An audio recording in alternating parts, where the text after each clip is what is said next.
Eu,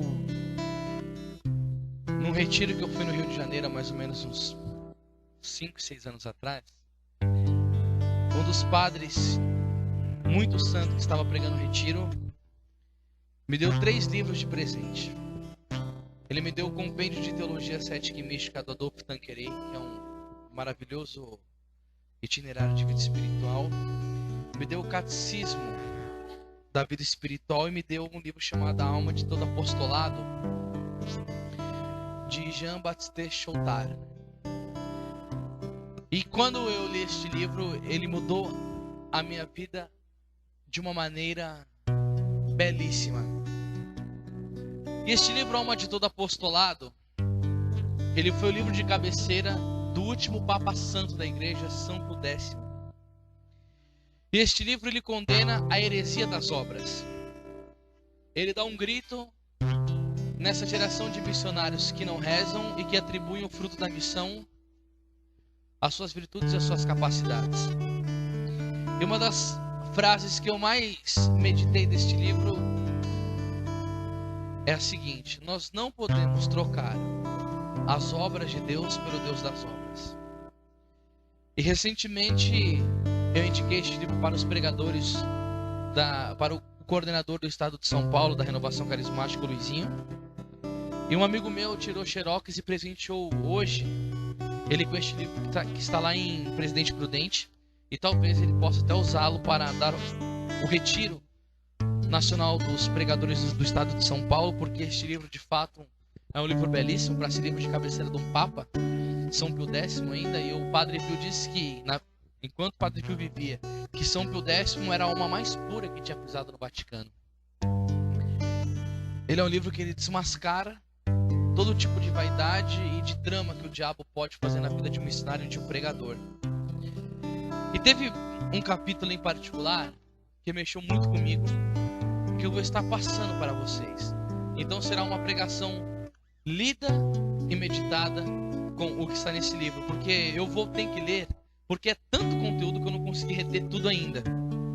Mas para não perder nada, eu vou fazer essa leitura inteira para que vocês possam absorver o máximo do que está sendo falado aqui, catequizado, e para vocês verem como de fato isso é uma grande verdade em nossa vida. Ele vai descrever quem aqui? Um jovem missionário sem vida interior. O que acontece numa pessoa que carece de experiência e que sai no campo missionário para fazer apostolado, como eles chamam, né? Então, iniciei a minha leitura. Um jovem apóstolo sente despertar o desejo de se dedicar às obras, mas carece de experiência. Essa muitas vezes é a nossa condição hoje. Eu comecei a pregar a palavra de Deus sem ninguém ter me ensinado. Eu li a Bíblia sozinho no meu quarto, e quando eu iniciei a pregação, eu mais imitava os outros do que qualquer outra coisa. Depois de um tempo, Deus foi me personalizando e o meu próprio jeito de ser foi tomando conta da minha pregação. Mas no início eu imitava outros pregadores que eram referência para mim. E de fato o meu sacerdote não me catequizou e não me ensinou como ser um bom pregador, como falar, o que pregar, como o Papa Paulo VI diz, né, Jesus é o centro da pregação. Não aprendi nada. Então eu carecia demais de experiência, e eu creio que é a situação de muitos pregadores que iniciam, porque às vezes também não temos uma formação tão sólida do que ser um pregador.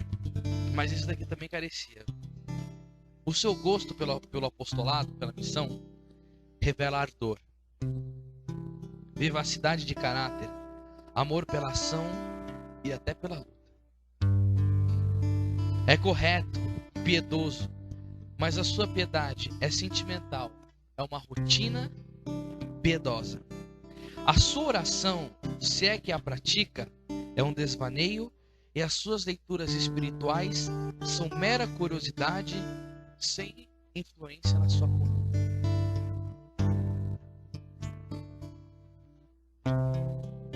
O livro do profeta Jeremias, capítulo 48, versículo 10 diz: maldito aquele que faz com negligência a obra de Deus. Gente, não há nada pior do que um missionário que não reza. Santo Tomás de Aquino nos ensina: na oração, a alma bebe, e no apostolado, a alma dá-se. Que loucura é essa dos pregadores de hoje acharem que o que contribui na salvação da alma é a sua eloquência e o seu conhecimento? Vamos ver uma coisa. Jesus Cristo iniciou o seu ministério de pregação, ele tinha 30 anos de idade. Quando Jesus começou a pregar, antes de iniciar o ministério da pregação, ele foi para o deserto, jejuou e orou 40 dias. E em várias partes da Sagrada Escritura, menciona que Jesus saía antes do amanhecer para rezar. Santa Teresinha do Menino Jesus. Ela era uma jovem enclausurada, porque morreu com 24 anos. Nunca fez uma missão, nunca fez uma pregação. E ela foi coroada como padroeira das missões na Santa Igreja Católica. Qual que é a razão da igreja ter feito Santa Teresinha do Menino Jesus padroeira das missões? A igreja está dizendo: quem salva almas é quem reza, quem é santo e quem sofre. Você viu o que está dizendo do pregador? A sua oração, se é que a pratica, é um desvaneio, e as suas leituras espirituais são mera curiosidade. Quem que é o patrono da Igreja Universal? São José. Quantas missões ele fez? Quantas pregações? Nenhuma. Quem que é mãe da igreja, padroeira da Igreja Universal? Nossa Senhora. Agora veja bem. Santa Teresa de Ávila tem um livro que chama Castelo Interior ou Moradas, que ela fala que tem 7 estágios para que nós chegamos na plenitude do amor de Deus e do conhecimento de Deus, e que vai do 1º grau até o 7º grau. E no 1º grau ensina-se que quando a alma entra no 1º estágio, no 1º, ela já abandonou todo o pecado mortal, já abandonou os programas de, adaptando para hoje, os programas de televisão insensato que não contribui para a sua salvação, já disciplina mais a sua língua, já fala coisas que tem mais a ver com a salvação, tem diligência com horário, apreço pela salvação, estuda a Bíblia, documenta a igreja. Quando chega no 7º grau, antes de chegar na 7ª morada, na 6ª acontece um desposório que Jesus pede essa alma em casamento, oferece uma aliança e essa alma casa com Jesus. E aí, o que acontece? Ele está na 7ª morada. Esta 7ª morada ensina os grandes teólogos que a alma, ela é um corpo onde Deus faz dela como que um corpo ambulante, que usa ela para salvar almas de um mundo inteiro. E que uma pessoa dessa, se você tocar nela, é como se você estivesse tocando no próprio Espírito Santo, e se você agride fisicamente, como se você estivesse batendo no próprio Espírito Santo. Porque esse grau de união dessa pessoa com Deus na 7ª morada é uma coisa tão incrível, que ela é mergulhada em Deus, Deus é mergulhada nela. É uma coisa profunda demais. Ela é possuída pelo Espírito Santo de uma maneira que nós não temos noção. E segundo a aula que eu tive sobre isso, muitos santos não chegaram nesse estágio, são poucos. E que São João da Cruz ensina que a pessoa que está nesse 7º grau, um ato de amor que esta pessoa faz por Deus na igreja, vale mais do que se ela vivesse 50 milhões de anos tentando fazer os atos mais belos de amor. Um ato só dessa pessoa que está nessa morada, vale mais do que os esforços dela durante 50 milhões de anos. E agora eu vou contar uma história para voltar para vocês entenderem concretamente isso que eu quis dizer. Numa fase da igreja, houve uma heresia chamada arianismo, que Santo Atanásio estava combatendo essa heresia que negava a divindade de Jesus Cristo. Dizia que Jesus Cristo não era Deus. E Santo Atanásio estava tendo muita dificuldade para combater esta heresia, e foi pedir a ajuda de um santo que estava na caverna rezando, chamado Santo Antão. Ele chegou para Santo Antão e descreveu que as pessoas estavam duvidando da divindade de Jesus, não acreditavam que Jesus era Deus. Santo Antão disse: nossa, como? Os homens não acreditam que Jesus é Deus? E desceu lá.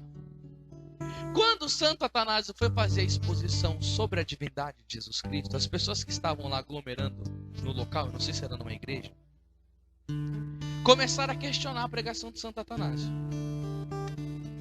aqueles que estavam fazendo parte dessa heresia de Ário. Ele passou a palavra para Antão.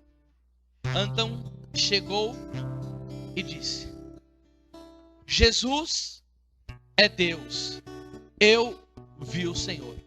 Houve um silêncio absoluto no local. Um arrependimento coletivo de todas as pessoas referente a dizerem que Jesus não era Deus. Todo mundo se arrependeu e professaram Jesus Cristo como Deus, Senhor e Salvador de suas vidas. E houve uma paz reinante muito grande naquela época.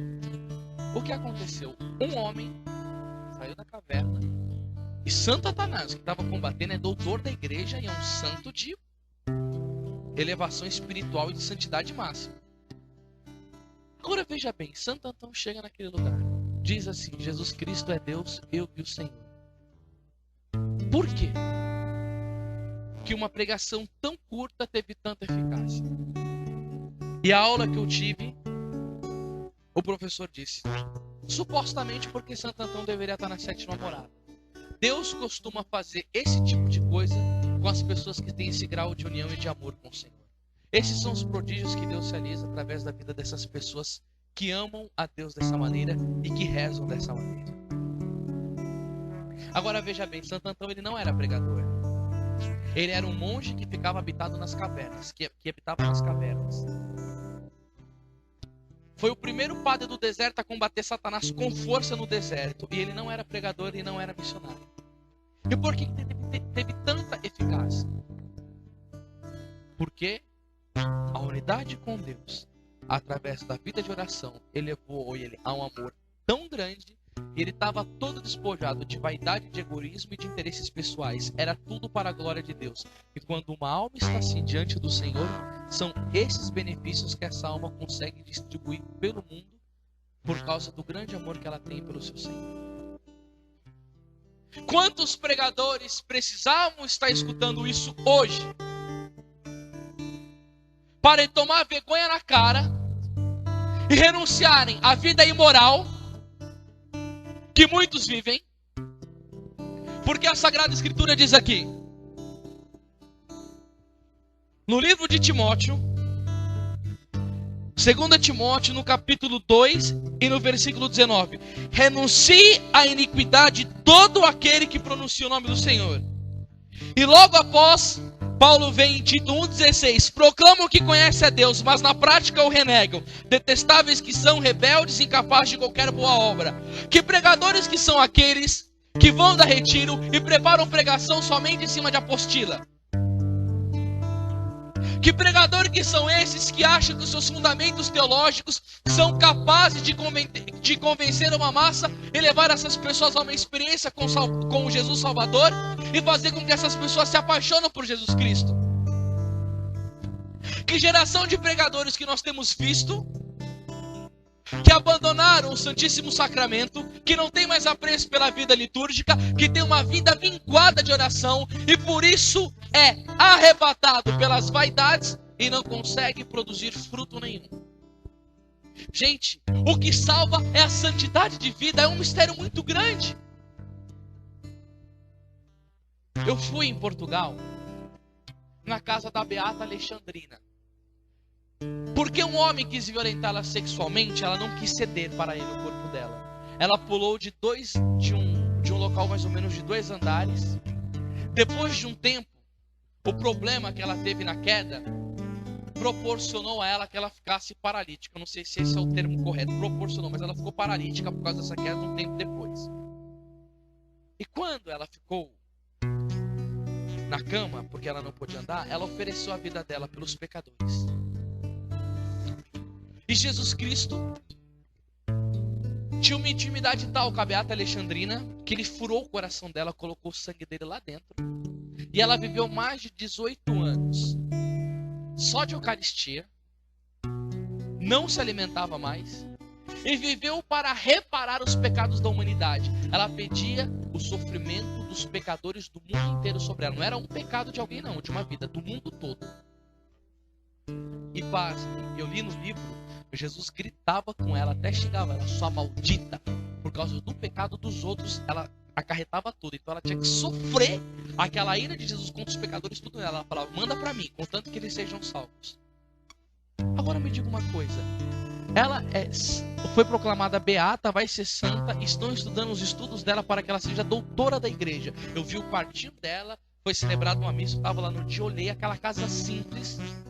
E no enterro dela tinha milhares e milhares de pessoas. E quantas almas que não salvou uma mulher da gente? Ela não era missionária, ela não saía do quarto dela. E ajudou a salvar almas que nós não temos noção do número.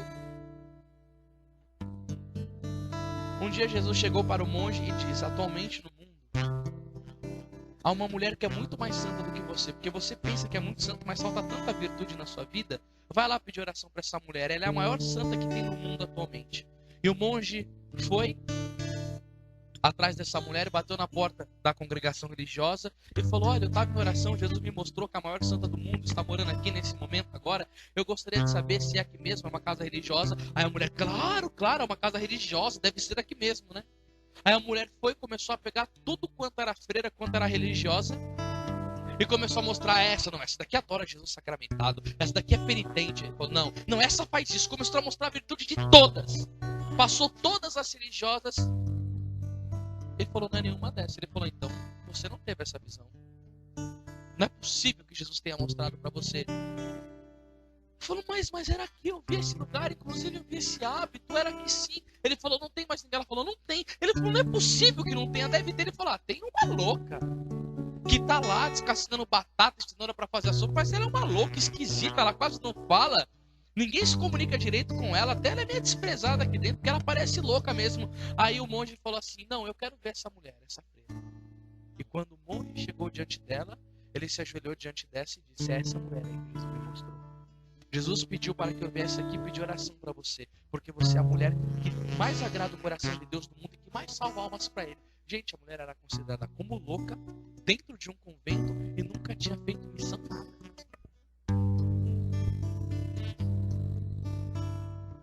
Percebam, é muito mais eficaz a vida da pessoa que reza do que a pessoa que está no apostolado.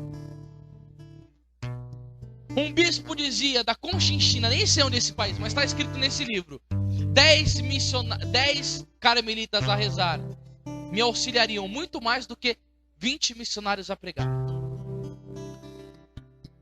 A oração vai na causa. E o pregador aqui que ele estava dizendo, olha o que diz aqui, ó: o seu gosto pelo apostolado revela ardor, vivacidade de caráter, amor pela ação e até pela luta. É correto, piedoso, mas a sua piedade é sentimental, é uma rotina piedosa. A sua oração, se é que a pratica, é um desvaneio e as suas leituras espirituais são mera curiosidade, sem influência na sua conduta.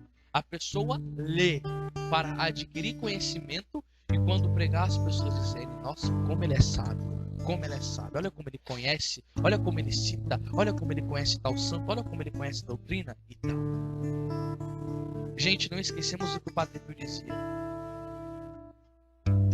Nos livros, nós buscamos a Deus. Na oração, nós encontramos. Não se esqueça do que dizia Santo Afonso Maria de Ligório. Quem mais estuda do que reza, não busca a Deus, mas a si próprio.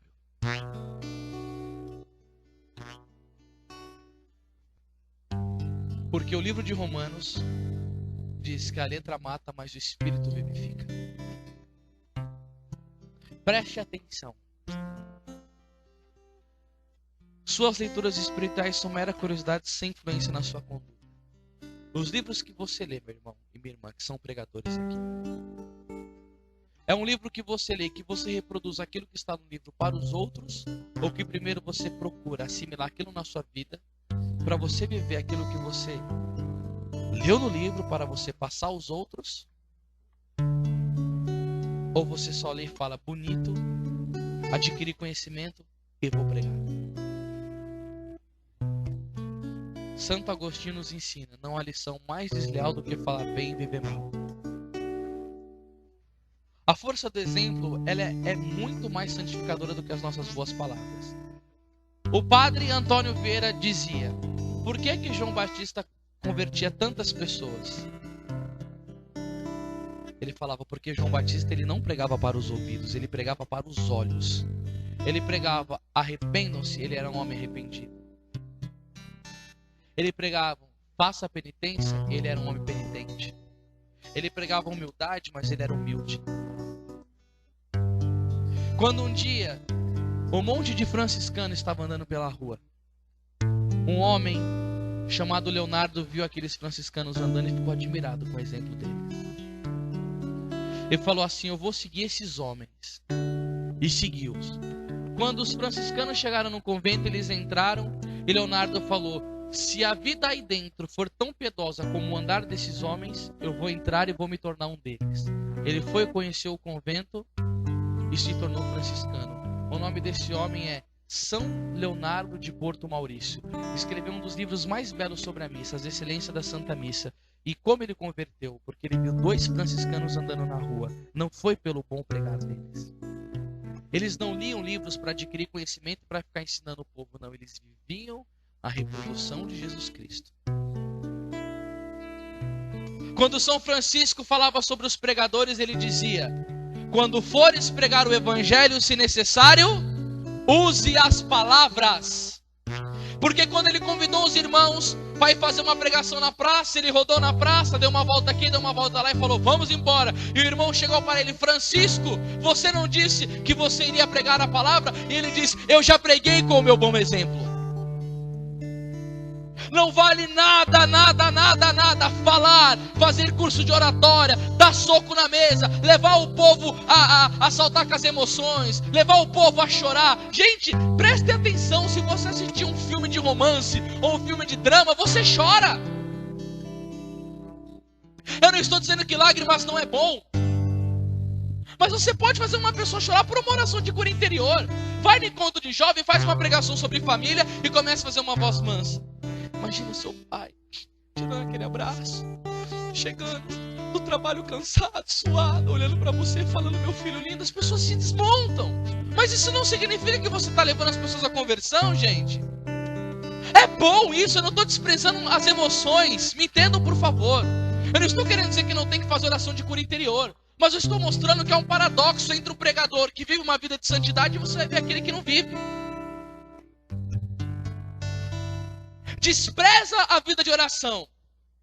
E o que lê não é para viver, mas para adquirir conhecimento, para receber aplausos e para arrancar elogio das pessoas. Isso não é bom. O diabo também sabe a Bíblia, de cor e salteado. Se você pegar, tem vários pastores protestantes que conhecem Bíblia de capítulo e versículo, mas quando chegarem no céu vai escutar Jesus: não vos conheço. Porque usaram a Bíblia para ganhar dinheiro, mas não viveram a pessoa de Jesus na sua vida cotidiana. A sua oração, se é que pratica, é um desvaneio. As suas leituras espirituais são mera curiosidade, sem influência na sua conduta. Talvez até Satanás, iludindo com um senso artístico que ele toma por vida interior, o leve a gostar de leituras que tratem das vias elevadas e extraordinárias da união com Deus e admirá-las com entusiasmo. Tudo somado, pouca ou nenhuma vida interior. Gente, meu Deus do céu, isso é muito sério.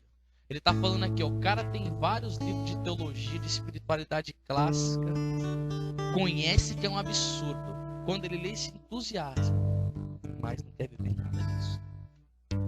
Não quer rezar rosário, não quer ler a palavra, não quer ter vida interior.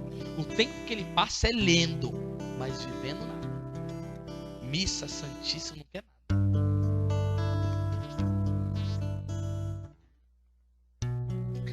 Tudo somado, pouco ou nenhuma vida interior. Nessa alma que ainda conserva hábitos bons, qualidades naturais e o desejo sincero, mas vago de permanecer fiel a Deus. Vai, pois, o nosso apóstolo consagrar-se com zelo a esse ministério tão novo para ele. A breve texto, precisamente em virtude das circunstâncias que essas novas ocupações originam, deparam-se-lhe 1000 circunstâncias para o fazer viver fora de si, 1000 engodos para sua curiosidade ingênua, 1000 ocasiões de quedas contra as quais até então o tinham em parte protegido a atmosfera tranquila da família, do seminário, da comunidade, do noviciado ou a tutela de um prudente diretor espiritual. As ocasiões começam a tomar esse rapaz. Satanás começa a articular armadilhas em todo quanto é canto que ele vai. E porque o diabo percebe que a resistência dele no mundo espiritual pela falta de oração é precária, Satanás diz para si e para os demônios que o auxiliam: em breve nós o pegaremos. Satanás fala, ele não tem vigilância, ele não tem astúcia, ele não tem perspicácia, ele não tem sabedoria, ele tem conhecimento, mas esse conhecimento não faz parte de algo concreto na vida dele. Ele carece muito de experiência, ele está muito orgulhoso pelo seu saber, mas o seu viver é parco demais. Nós em breve o arrebentaremos. Porque ele já leu sobre tudo como fugir de um pecado contra a castidade. Mas na hora que ele estiver lá, como ele não tem experiência, como ele só leu, a gente pega.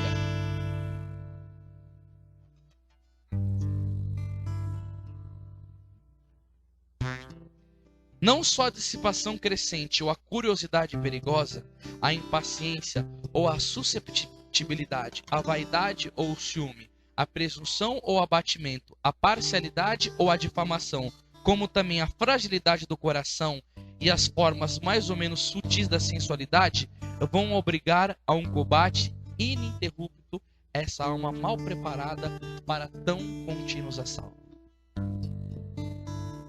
Consequentemente, frequentes são as feridas. Pensará em caso em resistir, estando ela tão absorvida em atividades que considera excelentes? De seu lado, Satanás, bem longe de contrariar essa satisfação da vida ativa, significa das missões de sair, de pregar, excita o mais possível.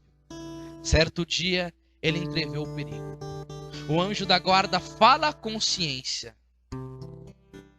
Fala, a consciência interpela. É preciso ter mão em si, examinar-se no sossego de um retiro, tomar a resolução enérgica de seguir à risca um regulamento, embora com prejuízo dessas ocupações tão afadadas, mas já é tarde. Tá um dia ele lá quieto, o anjo da guarda vem, olha, você não tem rezado, hein? A sua frequência ao sacramento é dominical e você fica olhando no relógio quando a missa termina. Você tem feito um ângelus no meio-dia, mas você abandonou todinha a sua prática de piedade. Você fica mais fazendo coisas que são das coisas do homem, e você de fato trocou o Deus das obras pelas obras de Deus. Você faz contato com todo mundo, você conversa com todo mundo, se agenda, faz isso, mas Deus você deixou. Toma cuidado, hein? Você leu lá naquele livro de espiritualidade que quem vive assim cedo ou tarde vai ter uma queda. Aí o anjo da guarda começa a soprar um monte de inspiração para esse cabra voltar. E aqui ele vem.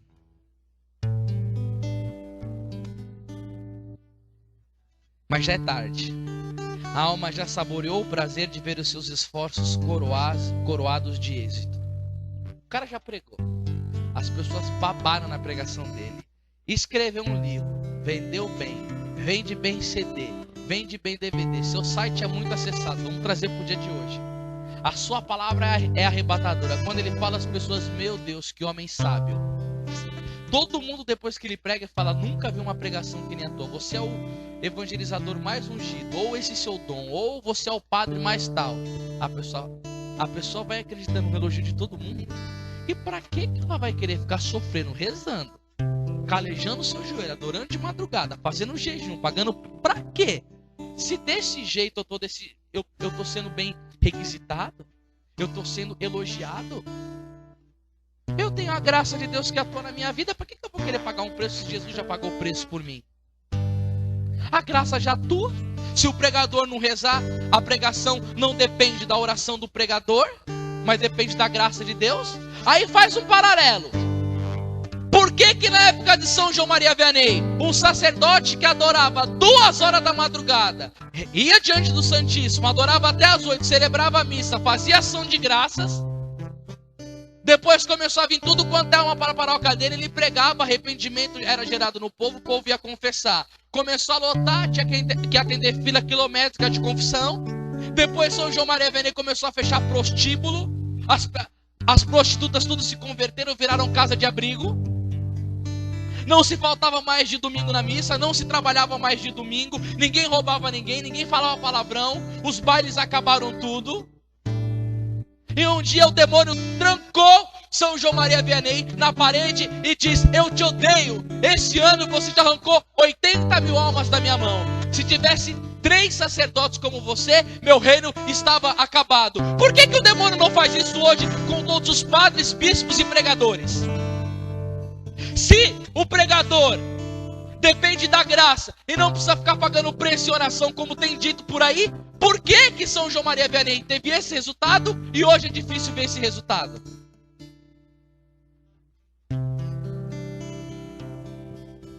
Já saboreou o prazer? Porque estudou muito psicologia? Fica falando da vida pessoal da pessoa, fica compreendendo tudo, porque estudou uma filosofia moderna. Eu não tenho nada contra a psicologia, minha mãe é psicóloga, mas lá no consultório dela, ela se comporta moralmente como católica e ela não vende as convicções da doutrina para ficar satisfazendo o apetite do paciente para ganhar dinheiro. Ela fala que segundo união não pode comungar. Ela ensina essas coisas. Ela ensina aos jovens que as frustrações do namoro vêm por causa do sexo antes do casamento. E o Jesus dela é mais forte do que o Conselho Regional de Psicologia. Não pode se vender. Tem que ser fiel. E aí o pregador, o que aconteceu aqui com a situação desse cabra aqui? Ele já saboreou o sucesso do seu apostolado. E se eu faço missão sem pregação e sem ficar me guardando tanto, e as pessoas aplaudem, choram, e eu tenho êxito, pra que eu vou ficar rezando? A alma já saboreou o prazer de ver os seus esforços coroados de êxito. Amanhã, exclama ela. Hoje é impossível, falta-me tempo, porque devo continuar esta série de homilias, escrever artigos, organizar esse sindicato, esta associação de caridade, preparar esta resta, fazer esta viagem, pôr em dia minha correspondência. Tudo está na frente. De fato, esta alma trocou a obra de Deus pelo Deus das obras. Diga comigo, eu não posso trocar Deus pelas suas obras. É mais importante falar com Deus do que falar de Deus. Primeiro na minha vida, Deus, depois as suas obras. Porque a salvação não depende de mim, mas da graça de Deus. Eu não estou sendo incoerente naquilo que eu disse. A salvação depende da graça de Deus. Mas se você quiser cooperar na salvação, a tua santidade ajuda. Porque assim foi na vida dos santos. E as pessoas arrumam tudo para estar fazendo e colocar na frente. Nós na igreja hoje temos muito organizadores, mas está faltando agonizadores.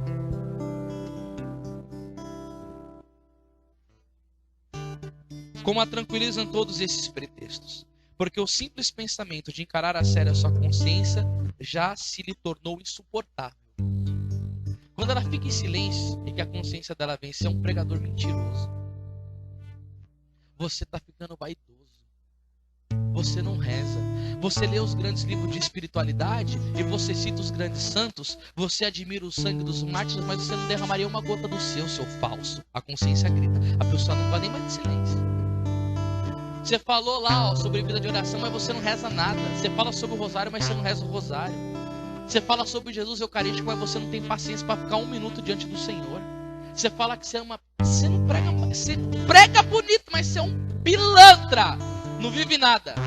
A consciência grita e a pessoa não gosta mais de ficar nem sozinha em silêncio. Porque se torna insuportável. Porque a pessoa conhece quem ela é. Aí esse pregador fala, eu sou um cafajeste. Eu sou infame. Eu estou usando o nome de Jesus para me autopromover e para ganhar dinheiro. Eu não presto. Aí a pessoa não quer mais ficar. Não quer. Chega um momento em que Satanás pode trabalhar à vontade para acabar de arruinar um coração que se tornou seu cúmplice. O terreno está preparado. A sua vítima apaixonara-se pela ação. Nossa, cara, a coisa mais gostosa dele é fazer missão. Quando ele prega, ele vê aquela multidão aplaudindo. Depois do final da pregação, que a galera vem pedir autógrafo, abraçando, chorando e falando, essa pregação mudou minha vida. Ele fala: como eu sou o cara. Você é o cara mesmo, sou um cara de pau.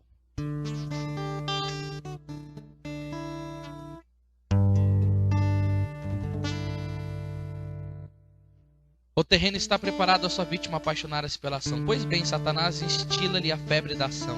A sua vítima não consegue esquecer o tumulto dos negócios, nem suportar o recolhimento. Diferente de Jesus. Abra aí para mim, Joey, Marcos, capítulo 1, versículo 26.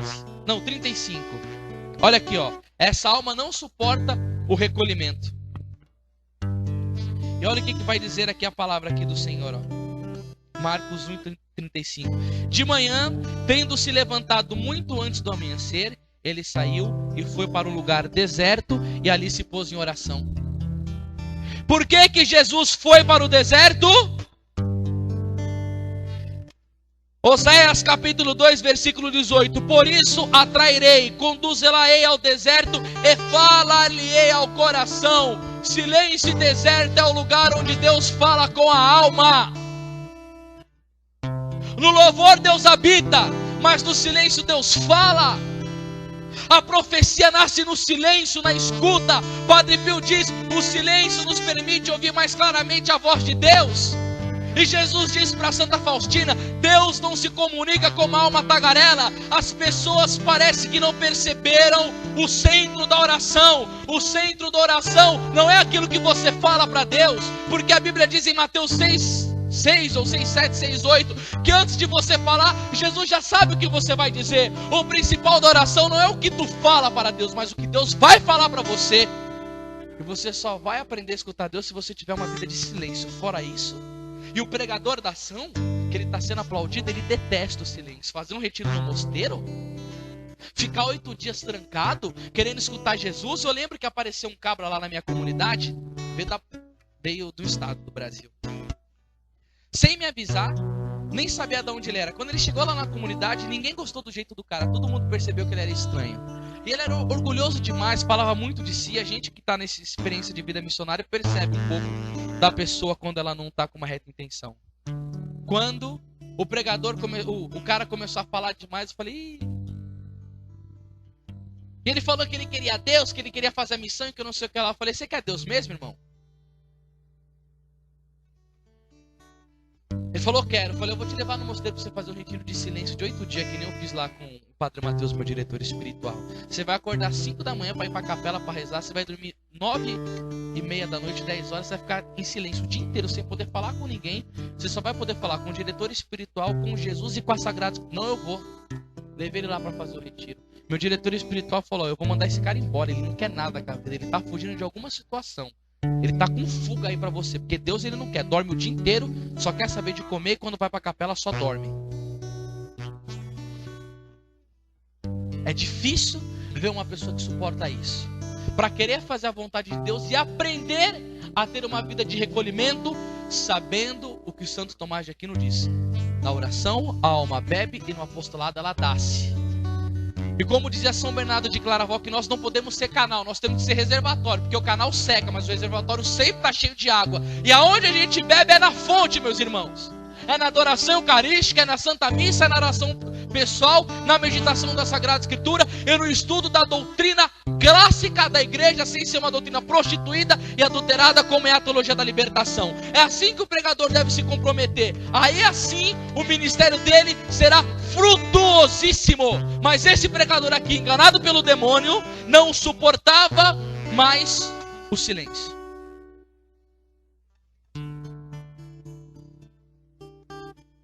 A vítima não consegue esquecer o tumulto dos negócios nem suportar o recolhimento.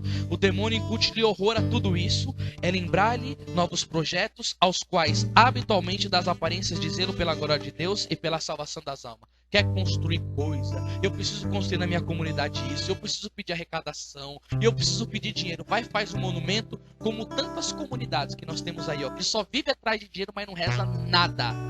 e virou uma apostasia. Tem comunidades que a gente vê assim e fala, nossa, essa comunidade um dia foi tão firme, pregava contundentemente contra o pecado, falava da segunda vinda de Jesus, era profética, e hoje em dia, olha o que está acontecendo, uma pregação light, fria, morna, não consigo nem mais assistir, parece que não é mais a mesma coisa, perdeu o primeiro amor, não reza mais, só se preocupa com projetos e dinheiro. O fundador da congregação, da onde o meu diretor faz parte, Fraternidade Monástica dos Discípulos de Jesus, tinha que construir um mosteiro feminino. Ele estava muito mal e Nossa Senhora percebeu que ele não estava bem. A vidente de Medjugorje ligou para o Brasil e falou assim, Nossa Senhora disse para você jejuar, que estava com falta de dinheiro. E ele ficou meio desesperado e ficava muito na imagem de Nossa Senhora pedindo dinheiro. Nossa Senhora me ajuda com dinheiro e tal. Eu estava num momento de fraqueza, de dúvidas, né? A gente é tentado pela falta de fé. E a vidente ligou lá de Medjugorje. Ele falou, Nossa Senhora disse a você de jejuar, não de ficar pedindo dinheiro, porque dessa parte ela cuida. Entenderam, gente? Aquilo que é para Deus fazer, Ele faz. Dizia Santo Inácio de Loyola, reza como se tudo dependesse de Deus e trabalha como se tudo dependesse de você. A parte de Deus Ele faz e a sua você tem que fazer.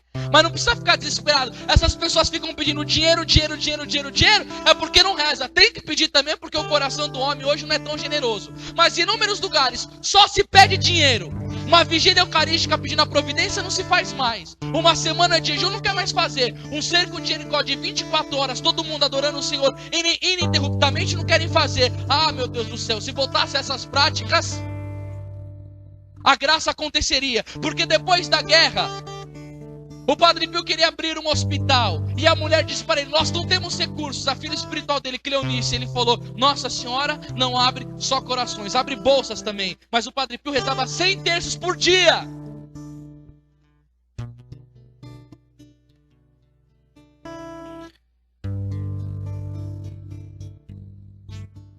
O demônio incute-lhe horror a tudo isso. Tá, já li. E esse homem que ainda há pouco tinha hábitos virtuosos, deslizará de fraqueza em fraqueza sem conseguir deter a sua queda. Tendo uma vaga consciência de que essa agitação não é conforme ao coração de Deus, atira-se mais do que nunca para o turbilhão dos trabalhos, a fim de sufocar os seus remorsos.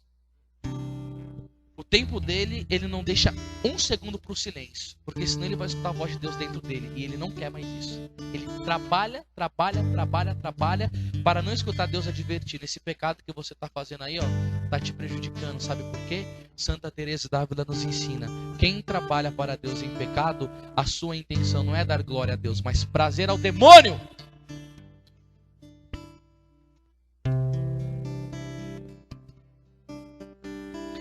As faltas vão se acumulando. O que outrora perturbava a sua consciência reta, agora é apenas um vão escrúpulo que despreza. Esse pregador que no início era mais radical, o que ele achava pecado, agora não é mais. No início do ministério dele, ele ajudava os jovens a viver a pureza. Agora ele fica, não, juventude, pode usar um piercing, o que tem? Ah não, a igreja é muito radical, casal em segunda união pode comungar. Ah, vai ficar combatendo os homossexuais? É a opinião sexual dele, gente. Calma aí. A Bíblia diz em Coríntios 6,9 que os efeminados não herdarão o reino dos céus.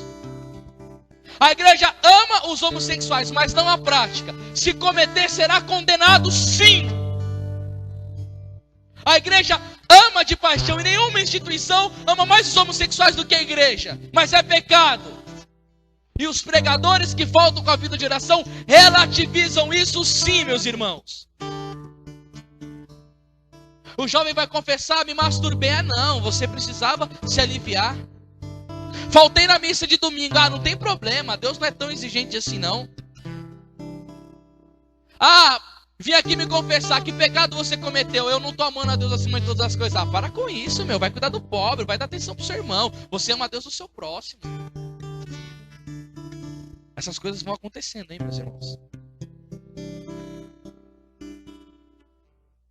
Proclama ser homem do seu tempo, que luta com armas iguais às dos inimigos e defende as virtudes ativas, desprezando o que chama piedade de outras eras. Por outro lado, as suas obras vão de vento em polpa. Claro que eu estou certo. A minha comunidade cresce, tem membros sempre vindo aqui. Ela toma proporção, já foi para outros países.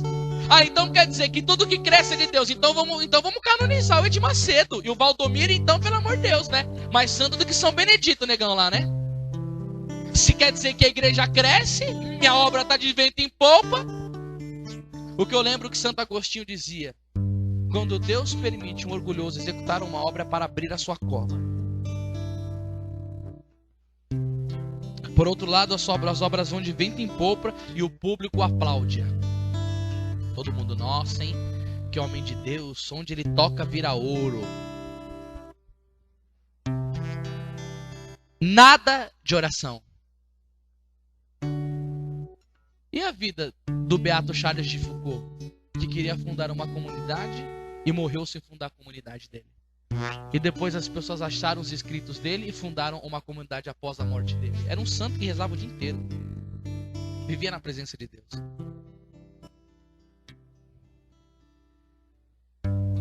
Cada dia vê novos êxitos. Deus abençoa a nossa obra. Exclama essa alma iludida, sobre a qual amanhã, talvez, devido às suas faltas graves, chorem os anjos do céu.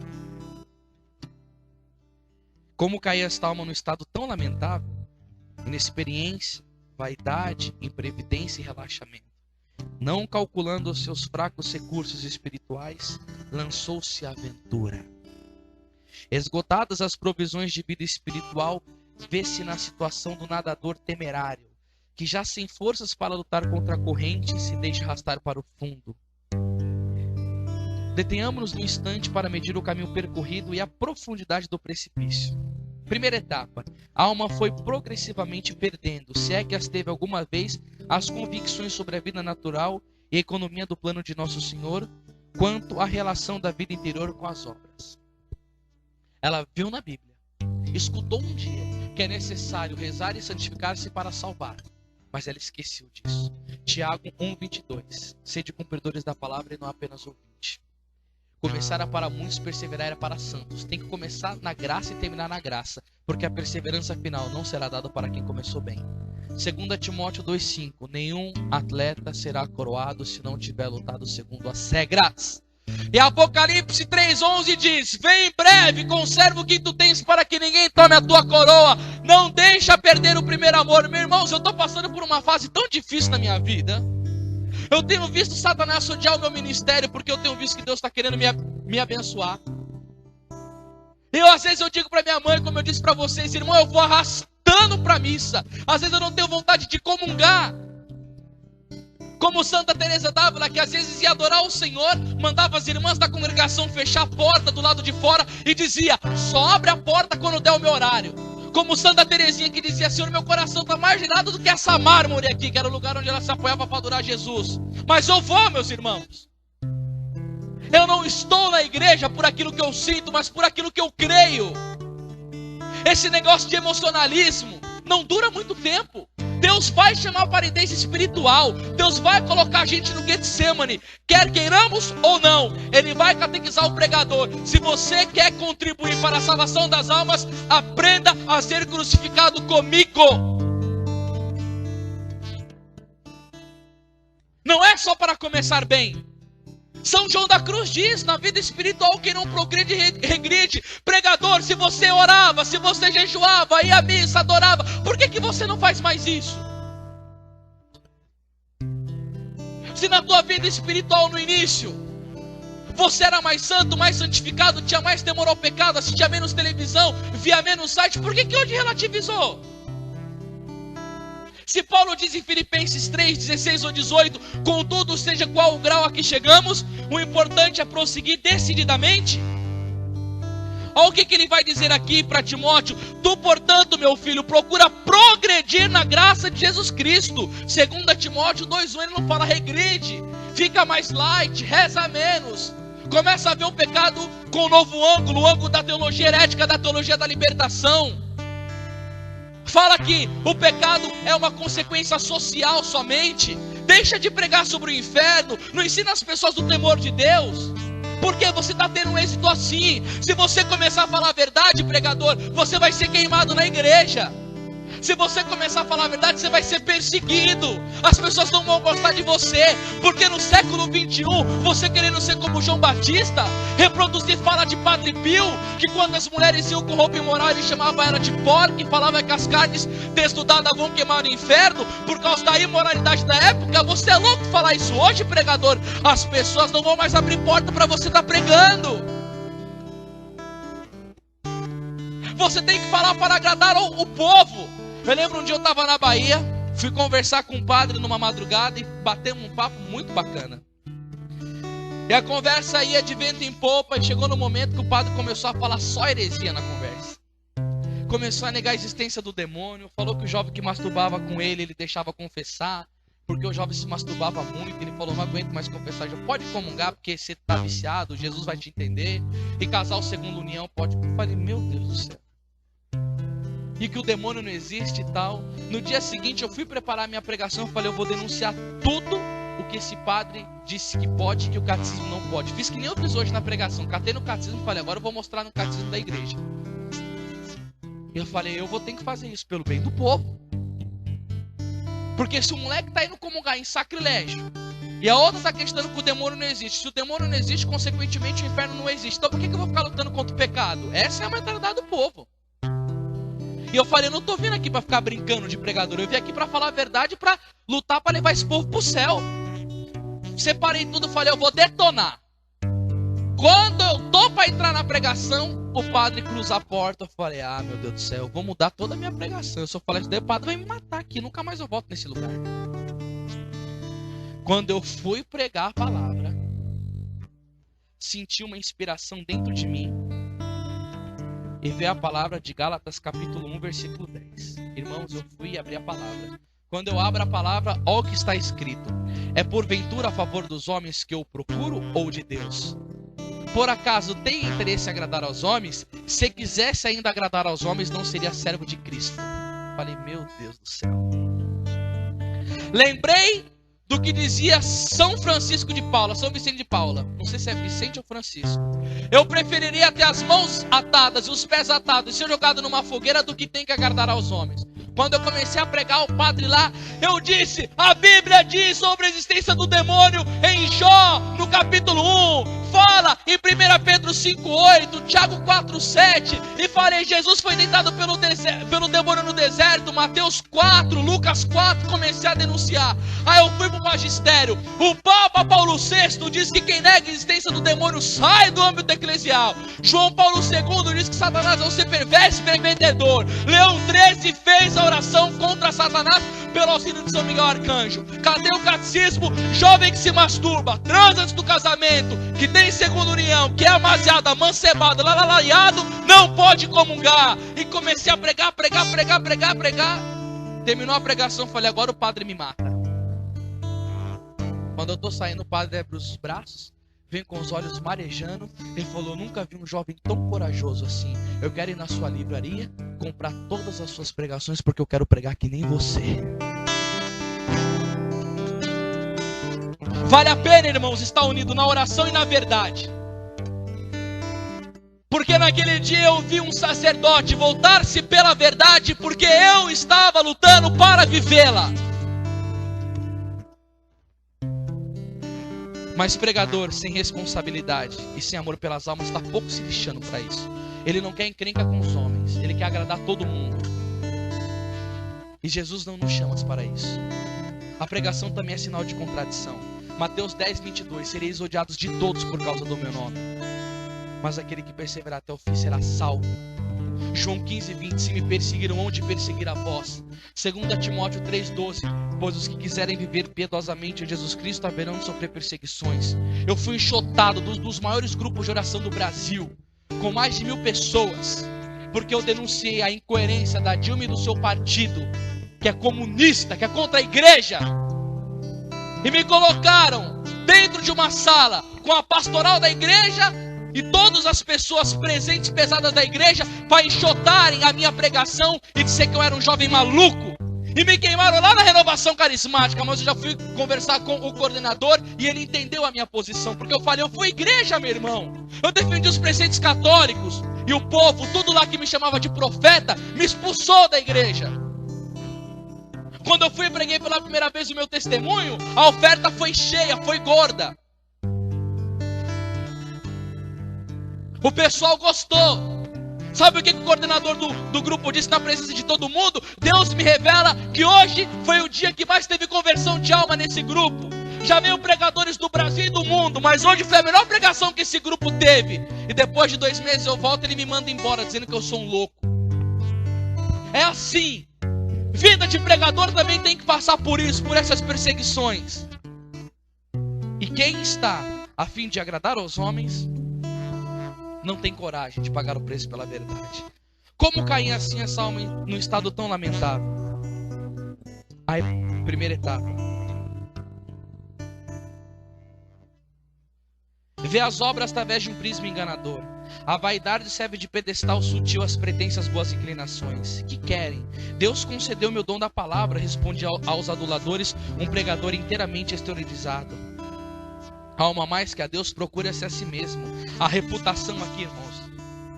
A glória. Os interesses pessoais estão no primeiro plano. A afirmação de São Paulo, se procurar agradar aos homens, não será servo de Cristo, torna-se para ela uma frase sem sentido. Tá vendo? Tava até aqui, ó. Nem sabia que até essa passagem, acabei de citar ela agora. Fica uma frase sem sentido. Se quisesse agradar aos homens, não seria servo de Cristo. Para ela não, eu tenho que estar bem com todo mundo. Paz e amor, bicho. Uhul! É assim, né? Revolucionário, malucos. Queima ele, Jesus. Fala assim, queima ele, Jesus. Fala. Sem falar da ignorância dos princípios, a ausência da base sobrenatural que caracteriza essa etapa. Tem hora como causa, hora como consequência imediata. A dissipação, o esquecimento da presença de Deus, o abandono das orações ejaculatórias, a perda da guarda do coração, a falta de delicadeza de consciência e de regularidade de vida. A tibieza aproxima-se, se é que já não começou. Segunda etapa. O homem sobrenatural é escravo do dever. Por isso sabe distribuir ordenadamente o tempo e segue um regulamento de vida, fugindo do comodismo e capricho. Ele tem tempo para tudo, menos para rezar, irmãos. Ele tem tempo para falar de Deus de sobra, mas jamais tem para falar com Deus. O apóstolo sem vida sobrenatural, por falta de espírito de fé no emprego do tempo, põe de parte as leituras espirituais e, se ainda as lê, já não as estuda. Antigamente ele lia a vida espiritual, agora já não lê. Os recursos que ele tem no momento são fortes para ele. A pregação dele é baseada em revistas, em jornais, em assinaturas que ele faz, para ter uma pregação, para mostrar que ele está atualizado no mundo. Preparar durante a semana inteira. A homilia do domingo era bom para os padres da igreja. A não ser que a vaidade esteja em jogo, prefere improvisar-se e sai-se sempre tão bem, pelo menos assim pensa. Aos livros, prefere as revistas. E hoje em dia, a televisão, internet. Aqui...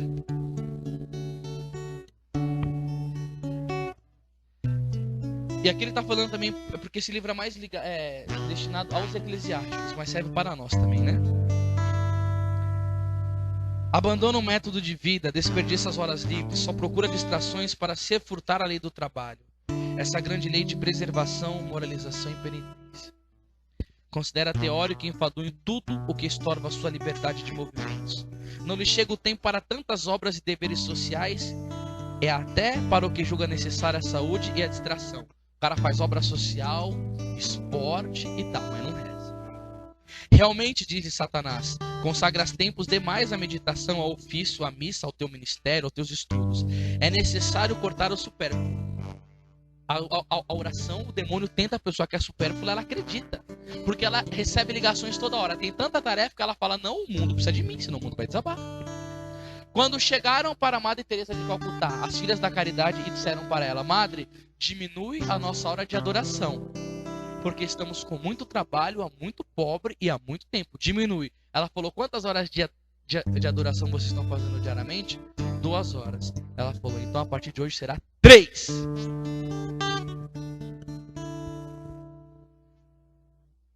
E começa invariavelmente por abreviar a meditação, por fazê-la irregularmente e acaba por deixá-la de todo. Como está habituado a deitar-se tarde, vai abandonando a condição indispensável para permanecer fiel à oração.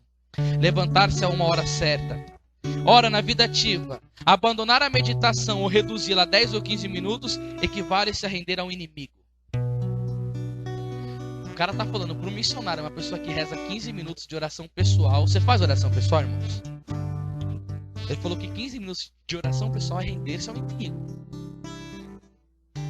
Algumas pessoas atribuem a Santa Teresa a seguinte afirmação: dai-me alguém que faça cada dia 15 minutos de oração e eu lhe darei o céu. Ignoramos até que ponto é autêntica essa afirmação, mas a nossa experiência das almas sacerdotais ou religiosas consagradas às obras leva-nos a crer que um apóstolo que não se obrigue a meia hora, pelo menos, de meditação metódica, concluída com uma resolução leal, baseada na desconfiança de si mesmo e na confiança na oração. Olha o que ele está dizendo aqui, concluída com uma resolução leal. Eu vou meditar para exterminar um pecado na minha vida. E de fato, você tem que fazer aquilo virar vida. Não uma oração, não. Eu vou parar de pecar nessa área e continuar. Ou eu vou ser mais diligente nesse propósito. E tem que ser com resolução leal. A oração virar vida. Baseada na desconfiança de si mesmo e na confiança na oração. De praticar nesse dia determinada renúncia relativa a um vício a combater ou uma virtude a adquirir. Cai fatalmente na tibieza da vontade. Os pecados veniais multiplicam-se. A falta da guarda do coração impede a alma a ver essas faltas. Como poderá combater o que já não considera defeituoso? Esta é a consequência da segunda etapa, caracterizada pelo abandono da meditação e da regra de vida.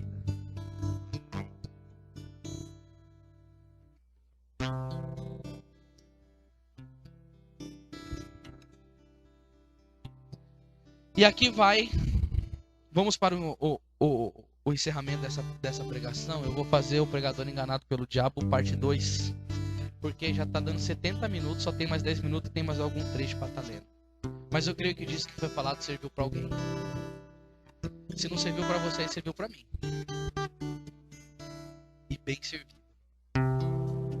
Eu vou querer meditar muito esta pregação para nunca me deixar cair nesses enganos do demônio. Sabe por quê, irmão? Porque nós somos escravos da Virgem Maria. Nós somos consagrados a Nossa Senhora. E Nossa Senhora diz a Sagrada Escritura aqui, irmãos. Lucas, no capítulo 2 e no versículo 19. Maria conservava todas essas palavras, meditando-as no seu coração. A Virgem Maria era uma mulher de meditação profunda e ela meditava a palavra de Deus. E tem uma palavra do Salmo que eu atribuo muito à Virgem Maria, que eu acho lindo. Salmo 118, 11. Guardo no fundo do meu coração a vossa palavra para não vos ofender. Guardem no fundo esta palavra. Esse livro, Alma de Todo Apostolado, é um livro muito bom. Essa meditação é uma meditação muito salutar. É um diagnóstico que esse monge que escreveu, cisterciense, ele é seguidor de São Bernardo, e que há muito tempo atrás ele escreveu esse livro, mas mais do que nunca ele se torna atual e é um grito para os pregadores hoje. Eu desejo que na Renovação Carismática Católica, da qual faço parte, as novas comunidades, os novos movimentos eclesiais tenham pregadores de porte, de estatura espiritual, de santidade, que possam contribuir para uma evangelização eficaz, tal como nós vimos no início. Homens de sucesso apostólico como Santo Antão, que não fazia muitas missões, mas que quando abria a boca, rendia corações a Cristo. Homens como aquela monja, que era tida como louca, mas considerada por Jesus a mulher mais santa da época e que mais contribuía na salvação das almas. De fato, nós temos que viver o pedido de Santo Afonso Maria de Ligório: ser monges no mundo. E para isso, irmão, faça o seu exame de consciência diário. Quando você levantar, faça o exame. Senhor, hoje eu preciso ser santo, eu preciso amar, eu preciso fugir do pecado, eu preciso evangelizar, eu preciso ser um homem de virtude. Quando chegar no almoço, faz um silêncio e pergunta: como eu tenho me comportado na presença de Deus? Como eu tenho feito para adquirir a virtude que eu me propus? Como eu tenho feito para combater o meu defeito predominante? E à noite você pergunta para si mesmo: eu tenho feito aquilo que é para mim fazer, eu tenho feito as minhas orações, eu tenho cumprido os meus deveres de Estado, a minha oração tem me feito um servo melhor, eu tenho pegado esse defeito que me massacra, que me destrói, eu tenho pisado ele com o sangue de Jesus Cristo. Esse defeito que as pessoas reclamam em mim, eu estou mudando de fato.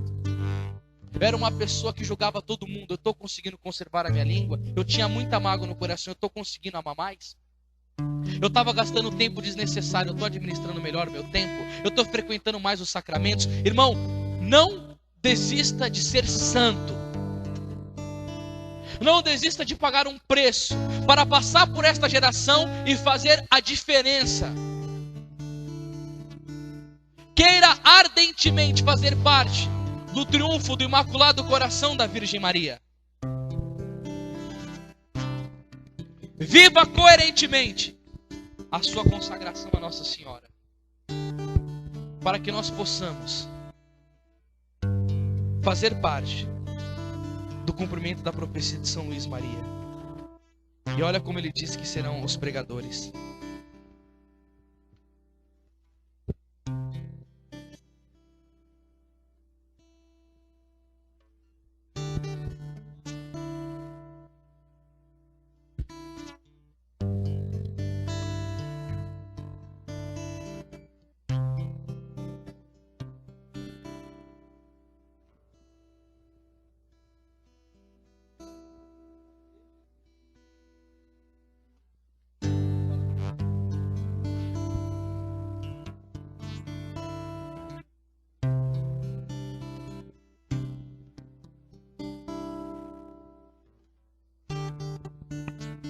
São Luís profetiza sobre os apóstolos dos últimos tempos que a Virgem Maria levantaria.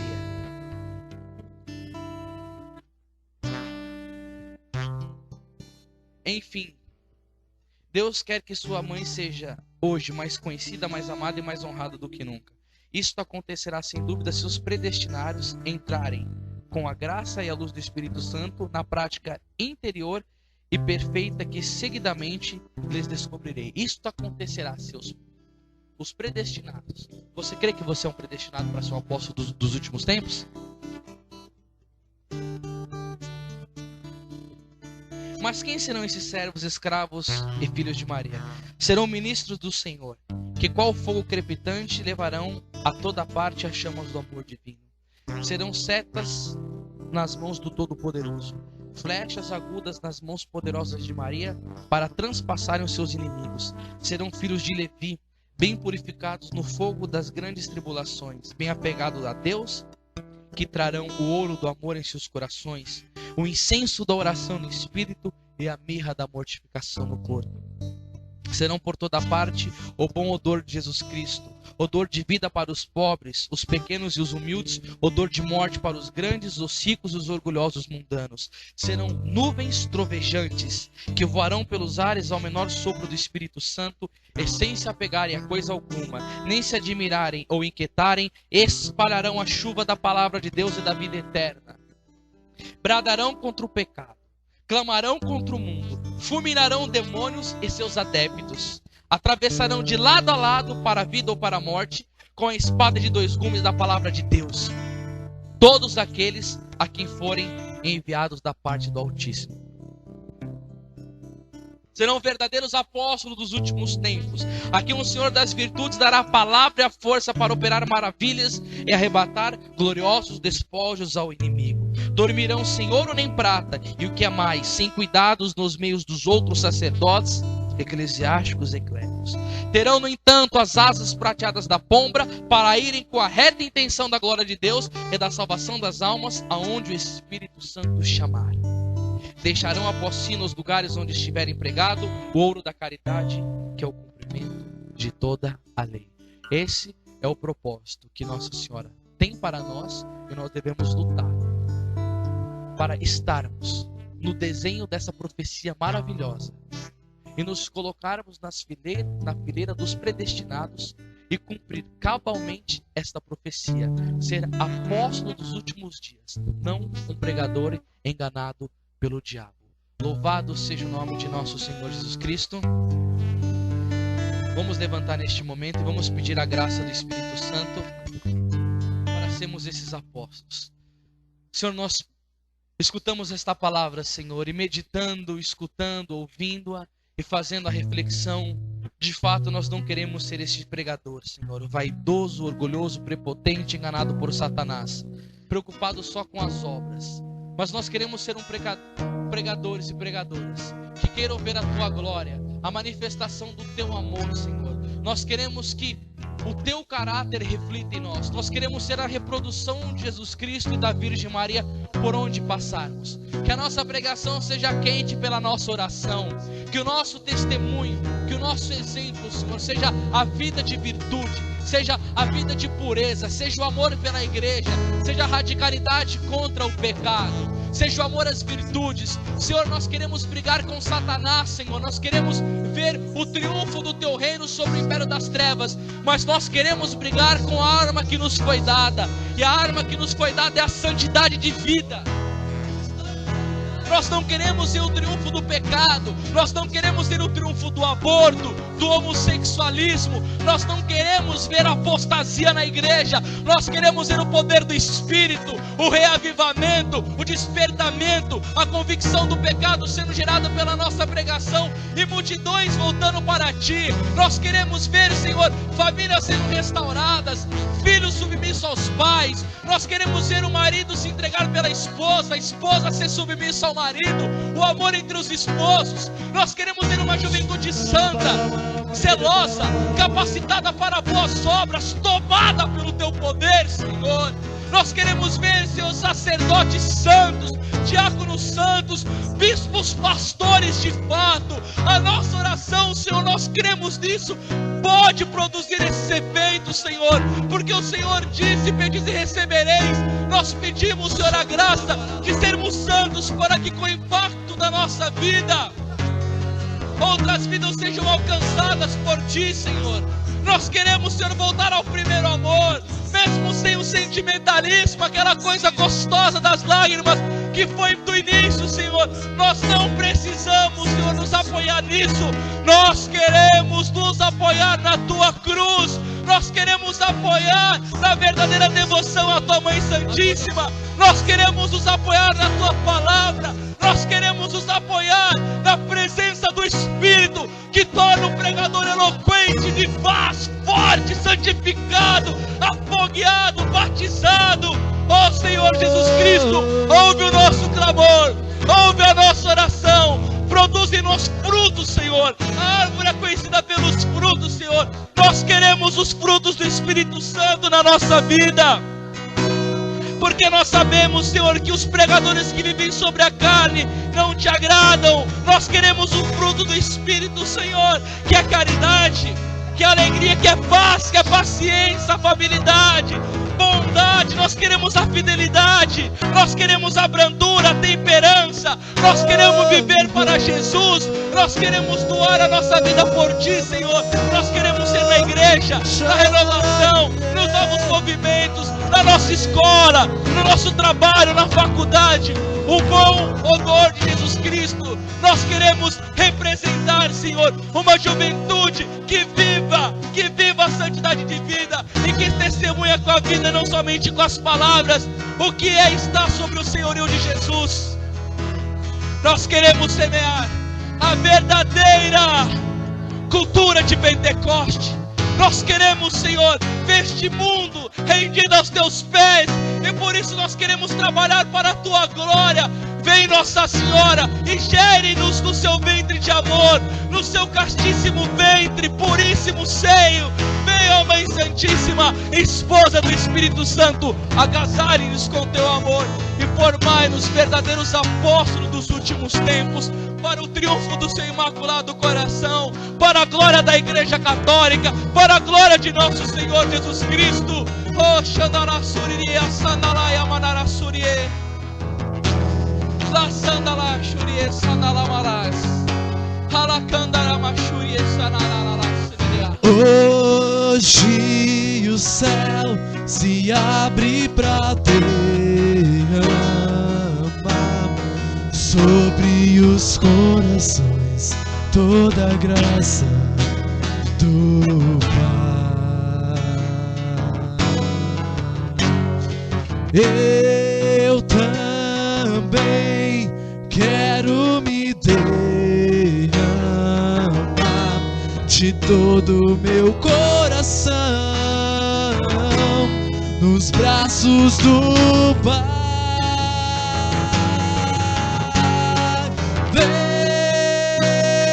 Vem, Espírito Santo, com teu poder tocar meu ser, fluir em mim. Vem, Vem,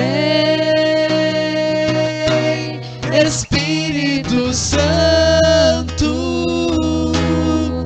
com teu poder tocar meu ser, fluir.